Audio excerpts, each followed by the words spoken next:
How do you explain her?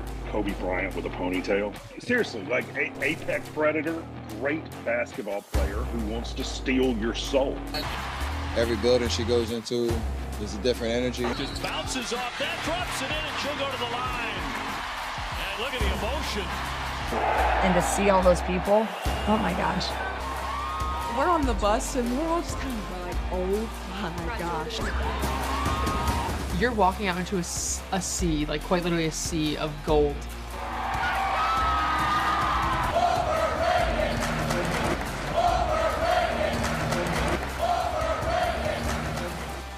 She's advanced, man. She could do a lot out there. She's playing at a whole different level right now. And America is watching. Hi, Caitlin. Hey, what's up, Caitlin? Caitlin. Hey, Caitlin. Caitlin. Caitlin Clark. Caitlin Clark. She's growing Iowa's economy. Tim McGraw comes out on stage in Des Moines wearing a Caitlin Clark jersey. I mean, it's bananas right now. They sell out every road game. It's like a rock band tour. They sell out every road game. Coming off a screen, top of the key, swish. If you were an opposing coach game planning to stop Caitlin Clark, what would you do? Pray. She is the greatest scorer college basketball has ever seen. Where do you even start if you are the opposing coach attempting to create a strategy for Caitlin Clark? 30 feet from the rim is where you may pick her up. You can chase her across every screen and body her on every cut. As soon as she places the ball on the ground, you can dispatch assistance. You can let your team know that she won't defeat you tonight. She then rises from the logo and crosses half court. Wow! You bet! From beyond the logo! And a little point afterwards.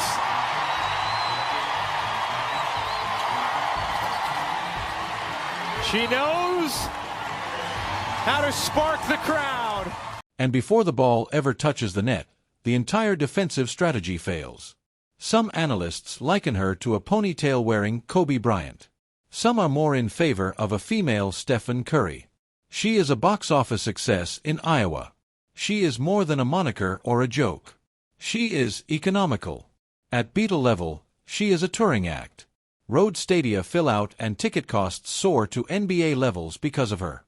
All for the opportunity to see her potential future actions. However, there was only a child in Des Moines, Iowa, before the crowded buildings, before Clark's, and before documents that barely mention people like Stephen Curry and Pistol Pete Maravich. A child who hated losing, sobbed when it occurred, and refused to remain the same. Caitlin Clark did not enter the competition by accident. It was her upbringing. She was raised in a household where nothing was casual and everything was competitive. I love when the lights shine the brightest. You know, I always grew up watching the game. I had cousins that played. So, you know, just a super, super competitive family, and I loved being around sports. Older brothers, cousins, weekend games, non-stop action structured around sports. There was a score if there was a ball. Caitlin wanted to win if there was a score. Her parents have vivid memories of those early years. Destroy basketball, soccer, tiny jerseys, little gyms, and tiny hoops. And there she was, pulling up from the free throw line on a 6th or 7th rim as if nothing had changed. She sprinted past everyone on the soccer field and scored right away. That similar instinct appeared early on the basketball court. The self-assurance to get up, make the shot, and demand the ball when it was important. She acted as though she anticipated the moment and was prepared for it even back then. However, it was never easy to run alongside the males. For as long as they let her, Caitlin Clark played with her elder brother and his pals. You know, I grew up watching the game. I had an older brother that played basketball, so I always tagged around with a lot of boys, and I think, you know, that kind of helped me develop my offensive skill set at a younger age, a little faster than most people would. And then when I made that transition from boys basketball to girls basketball, I was, you know, already kind of a step ahead. And, you know, I always had the will to want to be better, you know, and I played up usually throughout AAU. That continued far into elementary school and continued into middle school for far longer than the majority of girls did. The boys lacked mercy and were bigger, stronger, and faster. Nothing was simple. Nothing was given out for free. She suffered many losses, and each one was devastating. She sobbed because losing did not yet make sense to her, not because she was weak. Growing up playing with the boys, like I played with the boys, honestly, I think until about 6th grade, which is probably a lot longer than most girls. And my older brother was always just bigger, stronger, faster, so whenever I wanted to play with him and his friends, like I just got picked on or you know, I never won really anything. I really struggled with understanding losing, and my parents did not really appreciate that at all. Whenever I would lose, when I was in either softball, basketball, whatever it was, I would just cry. That was my immediate reaction because I couldn't comprehend why wasn't I winning. And my mom always said, like, if you want to play with them, you got to find a way to hold your own. Her mother's message was brief and icy. You must coexist with them if you wish to play with them. No protection, no sympathy, and no quick cuts. That kind of thinking gained the upper hand early on. The same edge that eventually manifested as chilly stepbacks and logo pull-ups began as a second grader who refused to be the weak point in a driveway game. By the 6th grade, things had gotten worse. With Iowa Attack, a program renowned for transforming exceptional talent into straightforward problem solvers, Caitlin joined the AAOU circuit. But then I eventually went to like the AAU circuit around 6th grade, I want to say.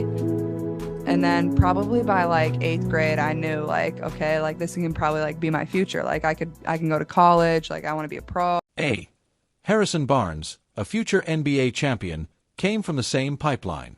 Now, Des Moines' children weren't the only competitors. The top athletes from all throughout the nation participated. No hiding, every weekend, every gym. College interest came quickly after. Before she had entered 7th grade, letters began to come in. The same breakdown was repeated by coaches. She has a different perspective on the floor. She plays fearlessly. She insists on having the ball. Like a vet, she sets the pace. By the time she started high school, it was obvious that she wasn't simply another exceptional student. At Dowling throughout her time at Catholic Moyne, Clark averaged more than 27 points each game. When I was a senior, that figure surpassed 33 per night. Gyms began to feel more like stages than like gyms. Her competitive switch turned too forcefully, forcing teachers to stop classroom activities.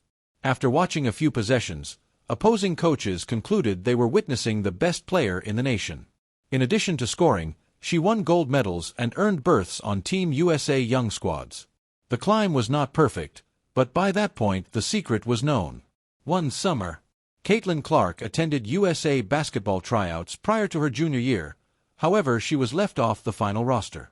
I remember when you were a rising junior, they didn't put you on the team. Yeah. And that seemed to fire you up, just like it did Jordan when he didn't make the varsity team. I went to try out the next year, and honestly, I hurt my pinky during training camp, but like I kept playing, like I was fine, but also I just played really bad. I didn't deserve to be on the team, so I think, honestly, like that's one of the lowest points of my basketball career is like, you're on the team the previous year, you win a gold medal, and then you go back to try out with all your teammates from the prior year. But I think it really allowed me to like find another fire, and I think it just pushed me to work even harder and get better and, want to prove people wrong.